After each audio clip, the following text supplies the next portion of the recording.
everyone, and welcome to another episode of Conversations in the Future of Work. I am your host, Rachel Cossar, and I am thrilled to have a phenomenal guest and one of my mentors and champions on today's episode. We'll be focusing on leadership, the challenges leaders are facing, things that leaders might need to be thinking about, and then also things that aspiring leaders can keep in mind as they're trying to develop their own leadership qualities. And so with that, I would like to introduce Janet Macaluso, our incredible guest today. Janet, over to you. Hello, everyone. And Rachel, thank you for having me. So I'm Janet Macaluso. I am a regenerative leadership coach and business coach. And I spent 27 years in global corporate organizations. And over the great regeneration, I regenerated myself, and now I'm on my own, the founder of Learning to Lead. Amazing. It's so wonderful to have you on the show. I feel like we both went through such big transformations around the same time, and so I'm excited to, hear some of what you have to say. Great, me too. So the first question, I don't mean to start with the challenges, but I'm just curious, like, what are some of the challenges that the leaders you're working with are facing, and how have they evolved really over the past few years? Well, I think most people know what the challenges are. You just look around in the hybrid work in the organizations, a lot of disengagement, huge percentage of people are thinking about leaving their companies.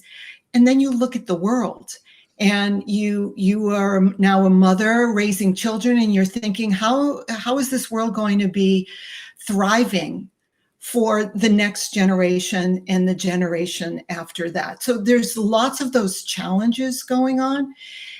I've spent a lot of my years focusing on kind of cookie cutter, get the gurus in, what are the best practices? Let's do 360-degree feedback to tell them what they need to do with all of those changes.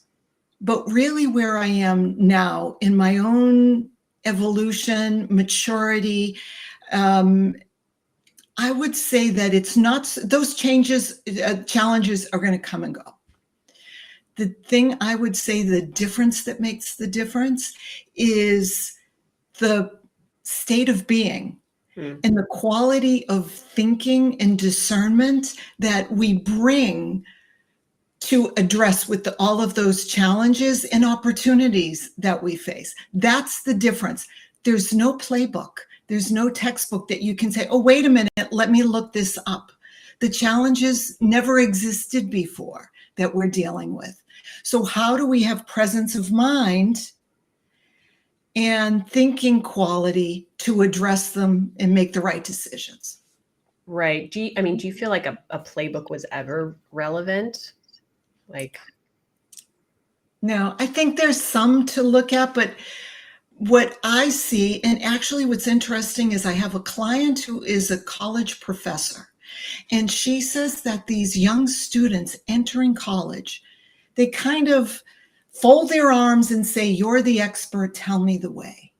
And so automatically, we often defer. If you think about it, all our lives, there's been someone older and wiser, the authority figure, telling us where to go, how to behave, all of that, what to eat. And so we automatically, unconsciously now kind of look for the answer. And what I'm trying to do now is break that kind of automatic pilot, invisible assumption we're not even aware of, and saying, wait a minute, this is new, this brand new context, brand new people I'm dealing with. Maybe I did it again in the last company, but this company and these people and this team and this context are unique in this moment. And how do we address that in this moment? That's what I'm saying is the state of being, and don't look at a playbook for the answer.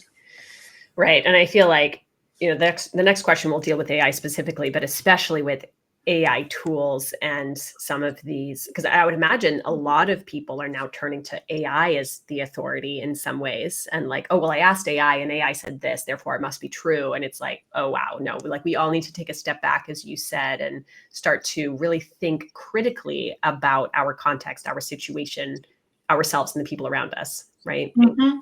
Exactly. By the way, I use AI if I'm looking for a thesaurus or I'm looking for something that I don't have to go in my books and find something short. It really is speedy, and I love that. Because it's just like one little blip to get me to the next thing. But I don't Yeah. rely on AI to replace the thinking and the quality of thinking. Because otherwise we're replacing that authority figure, the Yeah. parent, the teacher, the coach, the professor, the boss, with AI. Do we Right. really want to do that? Right. Totally. And so on that note, right, like what are the benefits and weaknesses that you're seeing in terms of incorporating AI in the workplace? You know, it's funny because this week I had a call from an HR business partner, and she said, we have this high potential financial advisor. We see him moving up the ranks really quickly to be a partner. He was in a Zoom call making a sale, and he lost the sale to the competitor.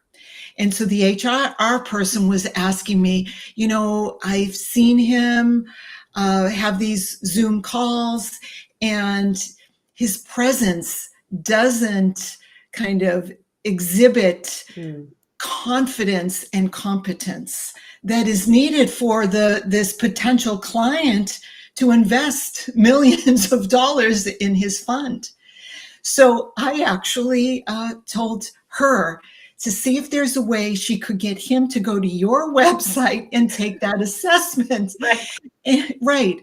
So I see that as a real benefit, if you will, of using AI in the workplace real time, for you to look in the mirror real time and see, I lost that sale. I didn't want to lose that sale. I have all the competence, maybe Mhm. even more than the competitor.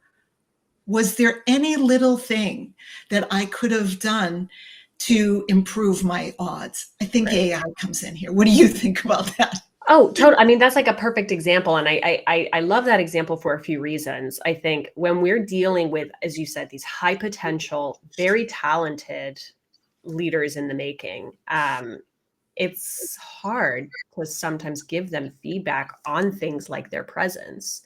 And what we found is that using AI as the more objective uh, coach can actually help people feel a little safer in receiving that feedback, because the AI is just a mirror. The AI reflects behaviors that you're doing and says, look, you did these things. Though, like these specific behaviors, whether it's where you're looking, the way you're using hand gestures or not using hand gestures, your posture, etc., all of those behaviors can influence things like perceived trustworthiness and rapport, right? You said it yourself. If you're trying to get a client to invest possibly millions of dollars, like you have to show up as the confident and competent partner that they're looking for, Mhm. right? Absolutely. I had another example of this is years ago when my child was little, we needed to go to um, physical therapy, occupational therapy. And this is my firstborn son, love him dearly. We go there, and the physical therapist says to me in this kind of wishy-washy Mhm. way, you could do this and you could do this. And I was kind of like a very neurotic first time mom wanting to do the very best. I did not have confidence in doing what she said. Now, she could have had all of the competence and the degrees, it could have been the right thing. I didn't feel like I wanted to follow her. So, to your point. Yeah, absolutely. Yeah, no, I think we've been pleasantly surprised with how people have taken to the AI based feedback. And our view is always, and this might speak to some of the weaknesses of AI, but our view is always that AI should be used as a tool to help humans improve and to help humans amplify their qualities and their skill sets, right? Like we're not looking to use AI to replace or to allow humans to become lazy and atrophy. What are some of the weaknesses that you think? I mean, you've spoken about a couple of them in the last question, but like, what are other weaknesses you see with AI? Well, in terms of just the weaknesses, I think is it when relying on something like ChatGPT too much to do all your thinking for you. Yeah. But if I think about the work that you're bringing into the world, which is so valuable, especially now, but anytime it's so valuable for leaders to move up in the world. Two things. One is over relying on maybe your technology as an example. Mm-hmm. Instead of, it goes back to my first premise of building your own state of being and consciousness. So imagine if someone always relies on technology instead of realizing, what's my inner state like right now? What's my external context happening right now? And what's my relationship with the others around me? Mm-hmm. Those things, I would hope that I would build skills to be able to acknowledge those more and more and less on machine learning. Yeah, definitely. We've had to be really careful with the way that we provide feedback because we don't want our feedback to become a crutch and to become overly prescriptive for people. Like we don't want the AI to be telling the human, this is exactly how you should be behaving and moving and expressing, right? But we want the human to receive feedback like, consider using hand gestures. It can help with things like expression and trustworthiness. And then we want the human to then sit back and reflect and decide, like, how might I use hand gestures? What feels authentic and natural for this conversation, right? Same thing with facial expressions. We don't want our AI to be counting the number of smiles and then saying, oh, you did 12 smiles, you should really be doing 15. No, none of that. Right? But we do want to encourage people to use their facial expressions. So it's a really fine line, but I'm glad you brought that up, right? Like the nuance between AI replacing people's ability to reflect and integrate. Absolutely.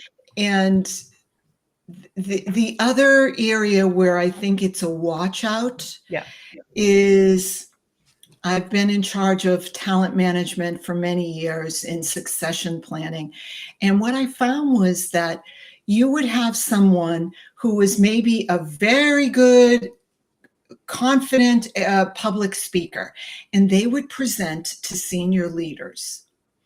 And then the senior leaders would say, this person is great. We want to promote them, da, da, da.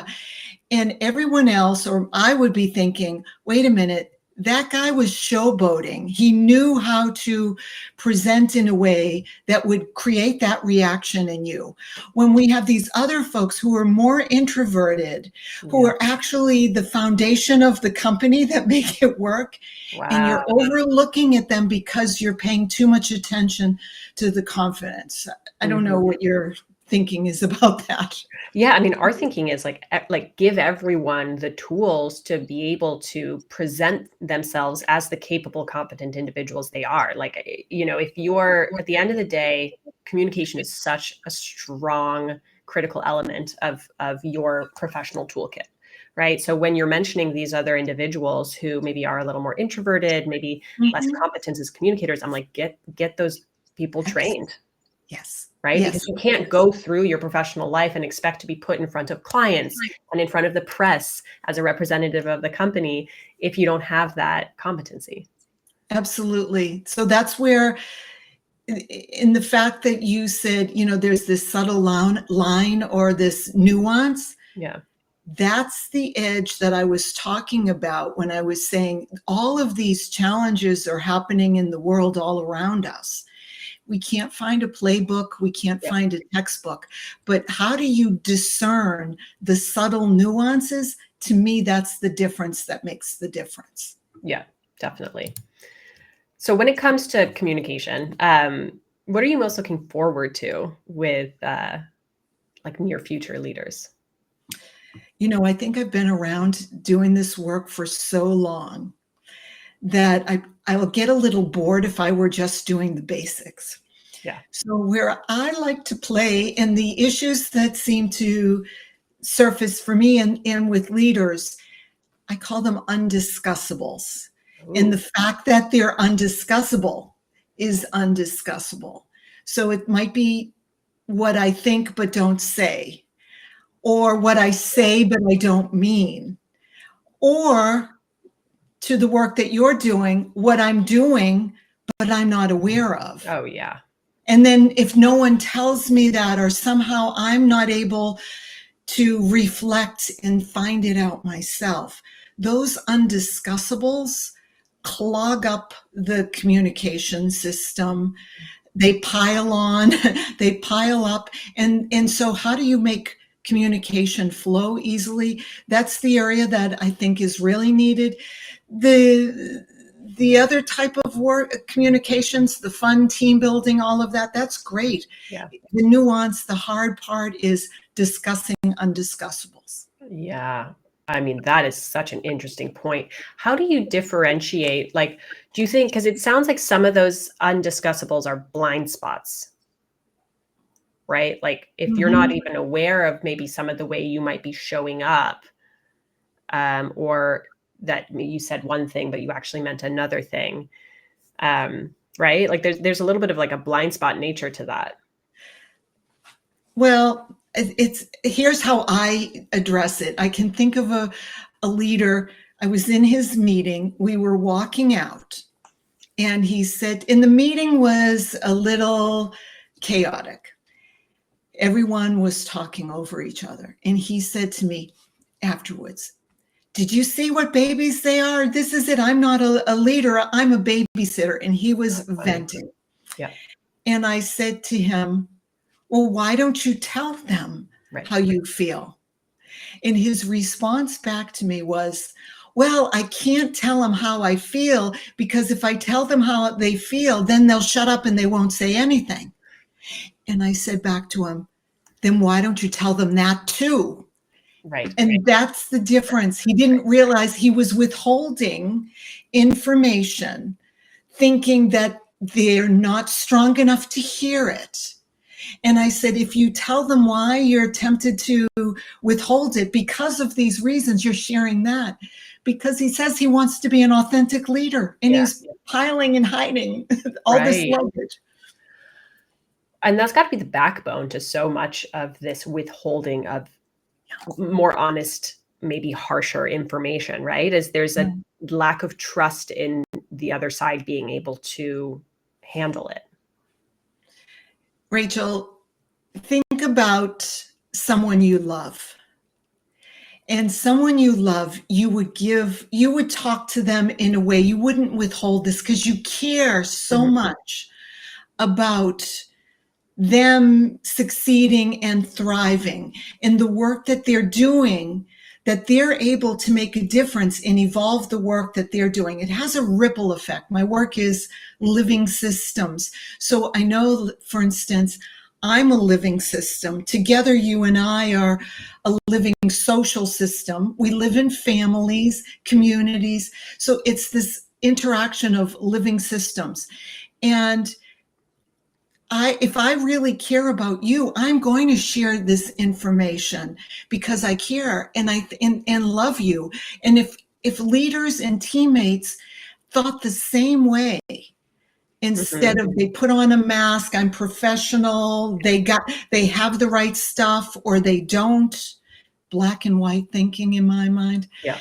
So if they really truly care, they will go over get over the uncomfort, the discomfort of sharing that information, because they're sharing it with the purpose of helping to evolve their beloved people, places, or causes. Right, absolutely. And there, if you have that strong, powerful purpose and why, it becomes a lot easier to show up in that way, right? Absolutely. And so that's a lot of what I keep working on with leaders is like, okay, in January, you talked about your strategic direction. How about Yeah, every meeting? Why are we here? Let's keep the customer in line, in mind, or the patient who's going to be receiving our yeah, medicine or devices. Keep them in mind. Now let's have that conversation. yeah, totally. Absolutely. So the last question here is really just like, what would be one takeaway for our audience to consider in elevating their own leadership qualities? Great. Thank you. That's a great one. So back to working on yourself, because we can only transform the systems that we really want to change in the world based on this, how transformed and evolved we are. So I would say, think about how it's a framework that I use called the modes of behavior. And there's 3 ways you can show up. And I'd ask your audience to think about a conversation or a meeting that went sideways. Mm. So think about that. Often it doesn't take too long. Yeah. And then with that, number 1, did you show up reactive? So something happened from external and you're just fighting it off, somehow reacting. Maybe not verbally or physically fighting it off. You might actually close down, but it's another way of reacting. That's one approach to this conversation. Another one is called from your ego. So from your mode of behavior, did you respond like beating your chest and let me show you what I did? And you guys don't know how to do it, but my team did all right.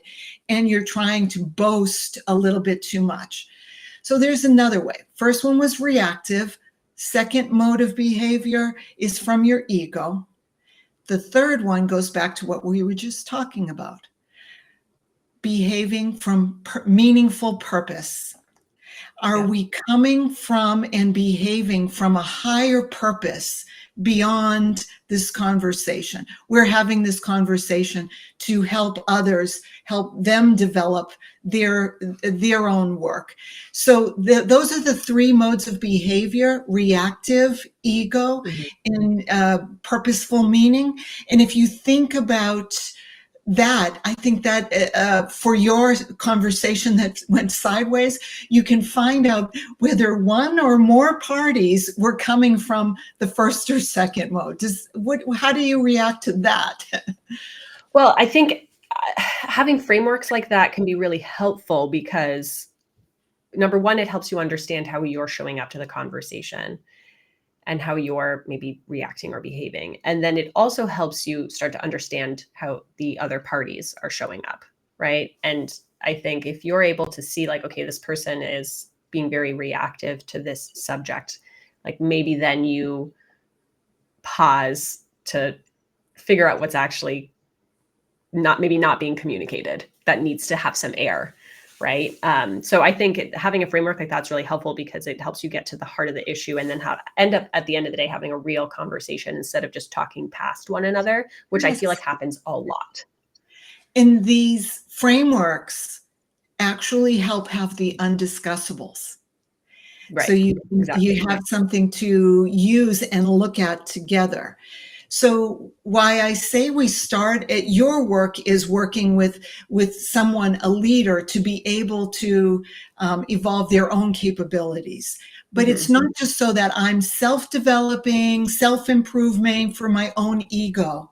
It's in order to evolve the team, the organization, the business, maybe even the industry. Okay? But it starts with the self. If you're not aware of yourself, you're never going to get it. Like that story where the financial advisor didn't get the deal. But once you get that, you can then say, especially with the team, so how do we, using the same framework, modes of behavior, how do we work with our customers?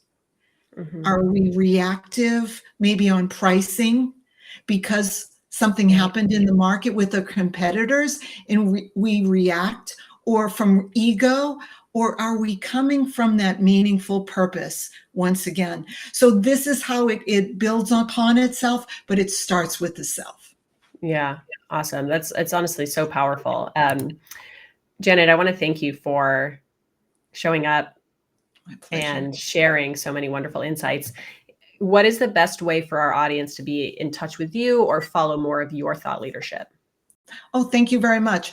Janet Macaluso, Macaluso on LinkedIn. Please follow me. I'm actually thinking of having a mid-year and midlife recheck for June. It's mid-year already. So I'm going to be sending out for the month of June some posts and videos that will really help to reset these types of frameworks that we're talking about. And you can also check my website, learning2lead.com. Rachel, it's been a pleasure. I just love watching you grow and evolve and spread this important work. So thanks again for having me. Thank you so much, Janet. It means the world. And thank you to our audience, as always, for tuning in. See you next time. Bye.